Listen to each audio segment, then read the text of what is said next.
Hey crafty friends, it's Christina from Sunny Day Memories. I'm here today to share with you a project with the January stamp of the month from Close to My Heart, Looking Forward. And I just have to say that if you do get this set, getting the set with the dies is a must. These dies you will use over and over again, and I especially love this little curly arrow here. And this spiral notebook paper is pretty awesome too. I mean, they're all awesome and they're so versatile that I know you'll grab for them over and over. So I did just want to give you that little plug so that you don't regret it if you just get the stamp set alone later. You should definitely get it with the dies.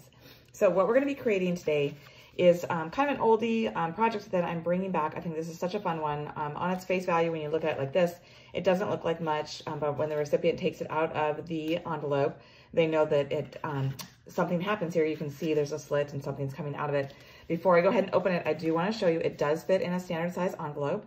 So that is also a plus for this project, because anytime you create something that's kind of three-dimensional or has some kind of dimension to it, you want to make sure that it's going to fit into the envelope okay. And so you just press down on this and it becomes this pop-up, this freestanding card, which is super awesome. So what I've done is I've used the image, The Best Is Yet to Come, and I'm going to show you a couple of techniques with this.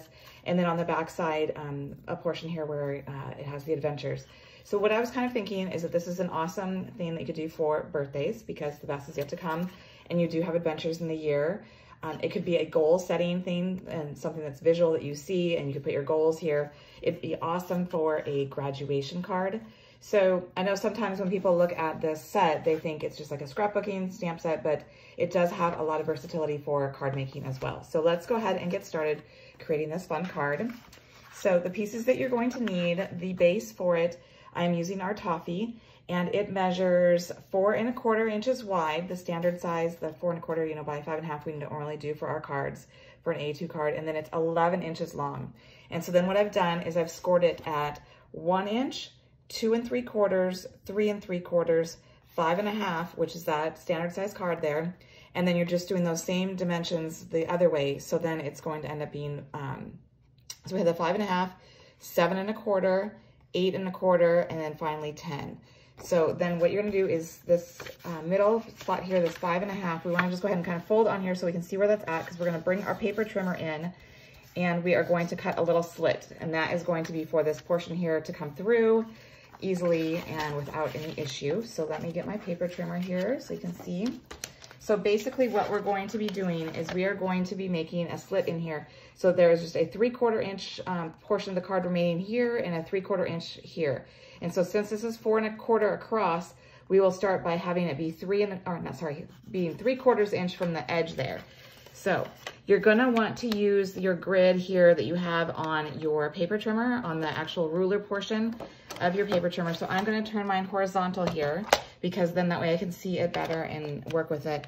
So you want to make sure that that score line, that's why we kind of folded it on it, is in that cutting groove. So you can kind of look there. If you have the same paper trimmer as I do, you can see that little wire will go right across that, which is super helpful to have that. So like I said, we're gonna go ahead and we're gonna start at 3/4.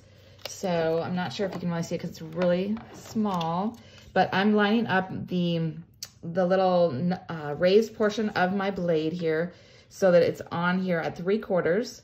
Then I'm gonna go ahead and press it in, and I'm gonna go across. And before I go, I just wanna make sure, so since it's 4 1/4 and we want 3/4 inch, we are gonna go up to that 3 1/2 inch mark. So you're just gonna go ahead and slide it over, and then just kind of slowly go so that you get to the 3 1/2. Just a little bit more, because we wanna make sure it is wide enough for the portion to go through, and then you're gonna lift that up and bring it out. And you can see now you've got this little slit here. And if it is kind of messy, you can always go and sand that off if you want to, but you basically just want to make sure that it is big enough for this portion that's going to go through it. And this piece here measures, it is 2 3/4 wide by 5 1/2 tall. So what we're going to do first is we're going to go ahead and make sure that it will fit through that slit before we put our paper trimmer away. I have mine angled here, so I need to get straight in there. So mine does fit. So that is the first thing you really want to do. You want to make sure that is going to fit and it's going to slide easily.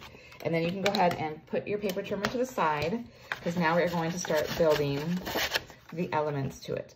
So the first thing we're going to do is we are going to glue just some pieces on here, really easy peasy, nothing hard.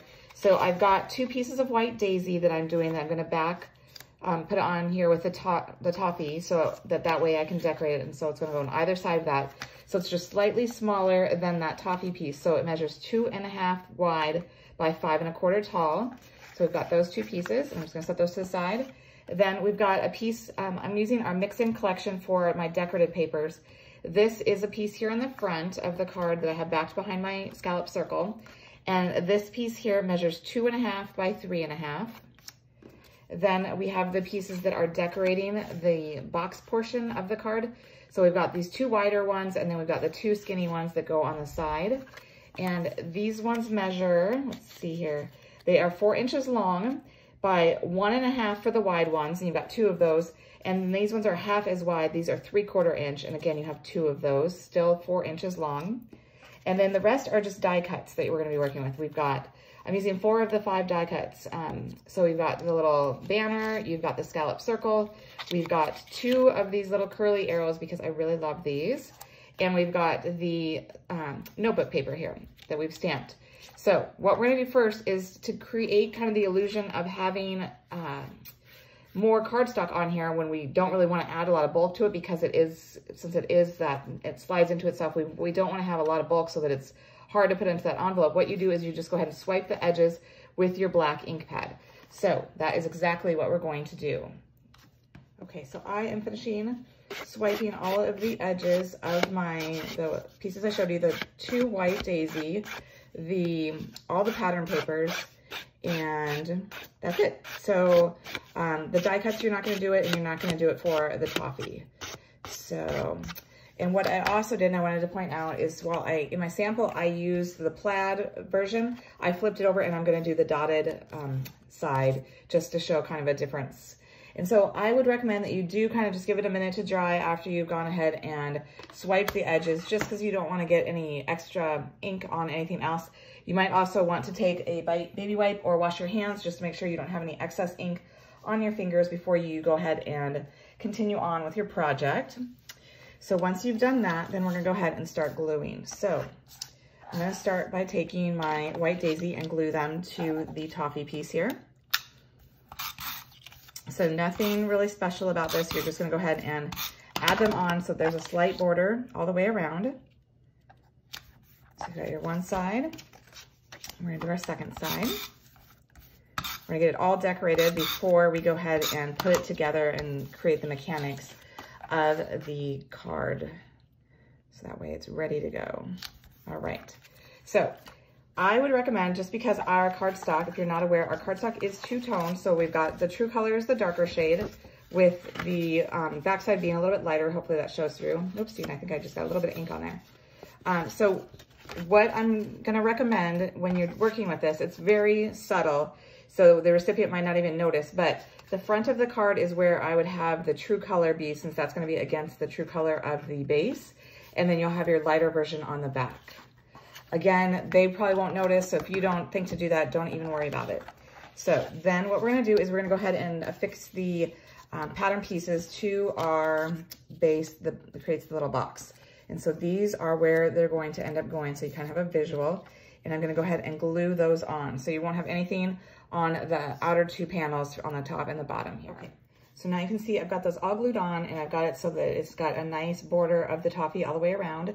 And so those 4 panels are all sort of lined up here, so you've got the same spacing going down. So now what we're gonna do is we're going to work on this portion here. So what you'll notice is that the edging here is all black. So what I did is I actually took our black marker and I colored all the inside of the scallop here where you normally would color, but then I also went to the outside. So what I would recommend is that you get a piece of scratch paper, which I forgot to grab, but here, let me grab this real quick. So that way you can color off the edge, because you're gonna want all of this area all black. Okay, so I'm gonna go ahead and finish doing this, and then I will come back. Okay, so I've just finished coloring this. So you may also want to, if it bothers you, kind of turn it on its edge and get the white colored. Since we've got the black to the edge, you might be bothered by having any of that white show through. And this is just a simple way to do that, just having the edge of that marker just kind of go along those little scallops to kind of clean up any of those white that's showing through, just so it really does keep that nice black look to it, okay? Then what we're gonna do is we're just gonna let that sit for just a minute, and then we're gonna come back to it. And while we're waiting, we're gonna go ahead and glue this down. So what I did is I just centered it onto this panel. And again, just as a reminder, you might want to have it be the true toffee color that you're working with. So I'm just eyeballing it, so having it flush to the two sides. I can see I got a little higher to the top there, which is okay because this part's gonna be inserted into the card anyway, so that's gonna be okay. And then I'm gonna flip it over and we're gonna work on the back side here. And let me just do that for you. So what I did is I started by kind of angling my paper here and making sure that it stays in the side here. I'm just gonna glue that down. Oops. And that is why I like using our tape runner, because even though it's got a nice strong hold, it does have some give, so I can pull it back up if I don't get it exactly where I want it initially. Then I'm just gonna go ahead and glue down my Adventures banner. And that's gonna kind of angle as well, but in the opposite direction. While this is tilted going up to the right, this is kind of coming down to the right. And then I'm gonna take one of these fun little arrows and put some adhesive on here. And I'm just gonna go ahead and stick it here so it's pointing down to Adventures. And I'm not using any 3D foam on here. Normally I might want to use some foam, but because of the nature of this style card, we don't really want to add any extra bulk. So I'm going to avoid doing that. So this side is now done. As you can see, it matches the sample. So we'll flip it back here so that we can go ahead and finish that in a moment. But what we're gonna do next is we are going to go ahead and I took our white gel pen and I put little dots inside each scallop. And that reminds me, one thing I wanted to point out, there were two little areas here when I was coloring the black that you do have to kind of be careful of. The come here doesn't have a flush line, so you kind of have to eyeball it, as well as the butterfly. So this time I went right up against the base of the butterfly, whereas last time I did leave a little bit of space. I kind of scooped in a little bit. So it's completely up to you how you want to approach that. But then, like I said, I'm just gonna take our white gel pen and just put a little dot in the center of each of these scallops. And there you go. It's just a nice little detail that you can do that makes it look totally different. So we started out with it being all white and it had like a border. Let me bring this in so you can kind of see. So this, you know, normally you would have had that scallop section that you could have colored in and you'd still have that white border around the edge, but instead we colored that all in and then we added the little dots so it kind of looks like there's holes punched in it.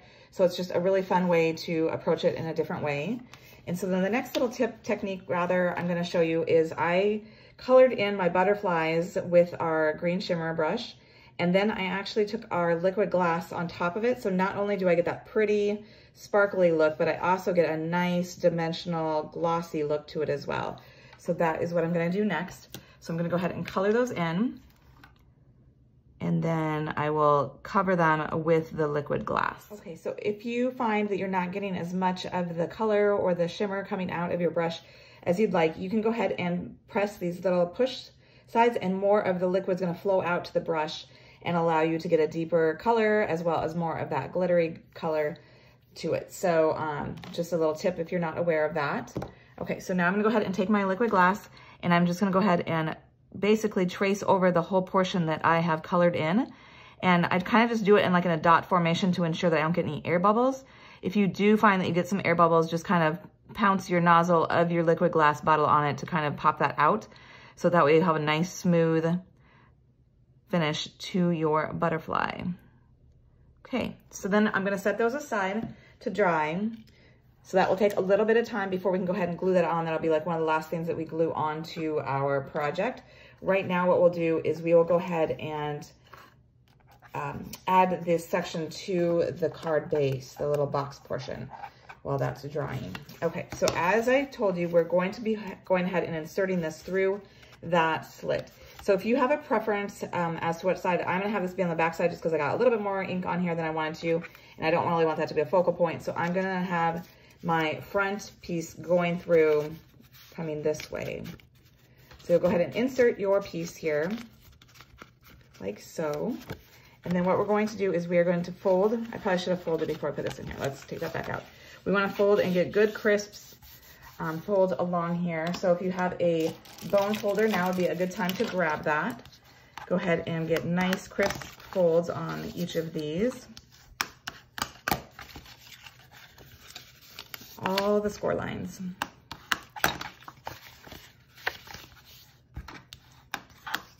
it'll help it work better. The mechanics of it will be much better. Okay, so just so you kind of have a sense of what's going to be happening here, we are going to be sticking this in here.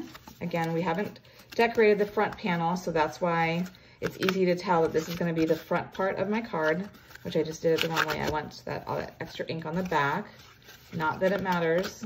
I'm probably the only one that's going to really notice that. So then we'll go ahead and insert this through that slit that we created, bringing it forward. Then what we're going to be doing is we're going to be essentially gluing this bottom portion to these bottom tabs, these bottom sections, not tabs, of the bottom sections here. Those are going to be glued to this piece here, so that way when it's moving, this part's moving, this part is staying stable. So I just wanted to kind of make that, kind of hear that and see that before we actually did it for real. So I would recommend using some really strong adhesive. I am using score tape, and I'm going to go ahead and put it along the base here. A little extra piece there. And also along this top portion, because again, whenever I do something that's going to get some tension on it, that's got this mechanic stuff going, I don't want it to like fall apart. I want to make sure that it's going to hold, and it's going to be a strong hold. And so I tend to overdo it, which I think is better. Just like I said, you do not want it to fall apart after you put all of this work into it. So I'm just going to finish doing this, and then we are going to go ahead and stick it together. Okay, so I've removed the backing on my adhesive here, and you want to obviously make sure that any excess that might be over the edge is back on this section here, because you don't want any extra stickiness that would stick to your envelope or anything like that. So then what we're going to do is we want this edge to be flush with that score line and to be centered from left to right as best as you can. So you're going to kind of eyeball the left and right. You're going to get it flush here, making sure you got it good, and then go and press that down. And then you're going to sandwich that together. So you're going to basically be trying to get this score line here up against that score line. So one of the easiest ways is to kind of get it straightened out. You're going to basically be folding it in half. So I'm going to go ahead and have those two meet, just like that. Make good contact, and then you go ahead and bring it down, and you've got your freestanding card. Pretty cool, huh? So we are still waiting for this portion with the butterflies to dry. So we'll give that a little bit more time, and then we'll come back and finish up the card. Okay, so now I've gone ahead and put some adhesive on the back side up here, and then I'm just going to go ahead and center it on here, in the front of my card. And then I'm going to put some adhesive on the back of this cute little arrow, so I can have that drawing attention to the little sentiment. So just kind of coming up from the top here. And that's it. That is the end of the card. So you can see that I've done both sides of that pattern, so it's got a slightly different look, but same concept where it is freestanding and then it goes flat for mailing. So a fun card, kind of a different, wonderful for the recipient, and just easy to make. So I hope you enjoyed it. And until next time, stay crafty.